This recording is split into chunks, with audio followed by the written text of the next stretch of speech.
Hi guys, welcome to my channel. Mami siya, no. Ako po ay magawa ng Homedy liquid soap. Ngayon po ay kulay yellow ang ginagawa ko. Kasi favorite color ko po 'yan. Ay. Oh. 'Di ba ganun lang po kasimple magawa ng liquid soap. Pang lababo po, pang plato, lahat po ay sabunan mo. Kahit sa CR po 'yan po ang ginagamit ko sa CR kasi mabango po siya tsaka mabula. O, ngayon po, yan po. Pangalawang gawa ko na yan. Yung una, green at saka yellow. Ngayon po ay puro yellow. Ginagawa ko po yan kasi nagustuhan ko po yung amoy at saka mabula. O, kayo mga mami, mag-check out na kayo sa Yellow Basket. Kung kailangan mo magtipid ng sabon, magbili ka na dyan sa TikTok shop ko. Gawa mo, mabula pa, mabango pa.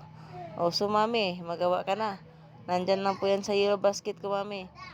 Oh, 'di ba? Pwede mo rin ibebenta 'yan at pwede mo rin gagamitin 'yan. 'Yan lang po ang ginagawa ko, mami. Oh, 'di ba?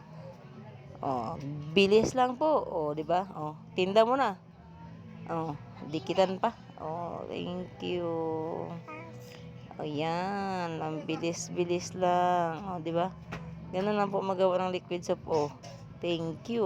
Goodbye. Thank you for watching.